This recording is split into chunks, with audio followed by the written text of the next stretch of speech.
আসসালামু আলাইকুম ওয়া রাহমাতুল্লাহি ওয়া বারাকাতুহু। আল্লাহ সর্বসৃষ্টিকারী এবং সর্বশক্তিমান, এটা আমি আপনি সকলে জানে। কিন্তু আমির হামজা হুজুর সাহেব বললেন আল্লাহকে সর্বশক্তিমান বললে নাকি শিরক হয়ে যাবেন। আমার আল্লাহ সর্বশক্তিমান বললে এর ভেতরে শিরক ঢোকার সম্ভাবনা আছে। সর্বশক্তিমান আমার আল্লাহ, এই কথা অনেকে বলে, বিভিন্ন জায়গায় লেখা থাকে আল্লাহ। মসজিদে দান বাক্স ভেঙে টাকা চুরি করলো এক চোর, সে যদি দাঁড়িয়ে পাল্লার মধ্যে ভোট দেয় তাহলে কি সে বিনা হিসাবে জান্নাত পাবে? জামাতকে ভোট দিলে 100% অবশ্যই জান্নাতে যেতে পারবেন। কথাগুলো শুনুন।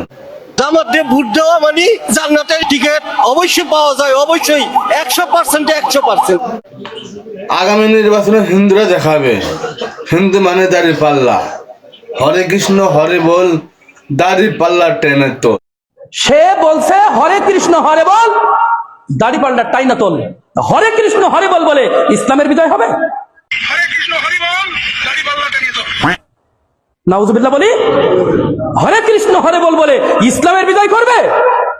আজ তাদের ইসলামিক দলের এই নেতা কর্মীরা ওপেন বলছে এভাবে করে, যদি দাড়িপাল্লা হেরে যায় তাহলে ইসলাম হেরে যাবে। এই যুদ্ধে যদি আমরা হেরে যাই ইসলাম হেরে যাবে। এই যুদ্ধে যদি আমরা হেরে যাই কোরআন হেরে যাবে। কাজে কোরআনকে বিজয়ী করার জন্য, ইসলামকে বিজয়ী করার জন্য আমার জীবনের সর্বশক্তি দিয়ে মাঠে ময়দানে এই বাংলাদেশ জামাত ইসলামীর পক্ষ থেকে এই দাওয়াত মানুষের কাছে পৌঁছে দিব। কি বললো? যদি দাড়িপাল্লা হেরে যায় ইসলাম হেরে যাবে। আস্তাগফিরুল্লাহ, নাউযুবিল্লাহি মিন জালিক। তাহলে যদি কৃষ্ণ নন্দী হেরে যায় তাহলে ইসলাম হেরে যাবে? ইসলাম কি হারার জিনিস? ইসলাম তো প্রতিষ্ঠিত জিনিস। ইসলাম কি প্রতিষ্ঠিত জিনিস, ওটা আবার হারবে কি করে? ইসলাম হারবে না। তুমি যদি বলতে যে আমার দল হেরে যাবে, ঠিক ছিল, কিন্তু তুমি যখন বলছো ইসলাম হেরে যাবে, তখন সেটা ঠিক আছে? কি দেখছি আমরা আজকে, কি শুনছি আজকে আমরা? এরপরেও আমরা ছুটছি ইসলাম ইসলাম করে, তাদের সাথে ছুটছি। এই যে বক্তব্য দিচ্ছে না, দেখবেন কত প্রকার গালি ইসলামিক দলের নেতা কর্মীরা, কত প্রকারের গালি আছে। প্রথমে ট্যাক্স শুরু হবে, আওয়ামী লীগের দালাল, বিএনপির দালাল, মোদির দালাল, ট্যাক্স শুরু হবে। তারপরে এবার যত প্রকারের গালি আছে সমস্ত গালি। স্বৈরাচার শেখ হাসিনা ক্ষমতায় থাকাকালীন আমি আমার উপন্যাসে লিখেছিলাম, সংসদে ইসলাম শাসন কায়েম কর, না হলে তোর গদি এবং ক্ষমতা থাকবে না। আমার কথাগুলো 100% সত্যি হয়েছে, তাই 5 আগস্টে তাকে বিদায় নিতে হয়েছিল।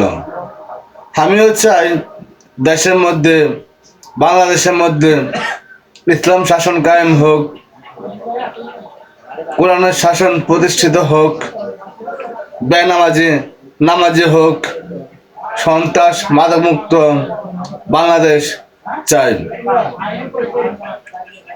খুন খারাপি রাহাজানি চাই না আমরা আর এই বাংলাদেশে। ওসমান হাদির মতন আমরা ইনসাফে বাংলাদেশ গড়তে চাই। যে দলে ক্ষমতা আসুক, কোরআনের আইন সংসদে চাই। আমার সাথে কে একমাত্র আছেন অবশ্যই সবাই আমার ভিডিওটি শেয়ার করবেন এবং যৌক্তিকভাবে কমেন্ট করবেন।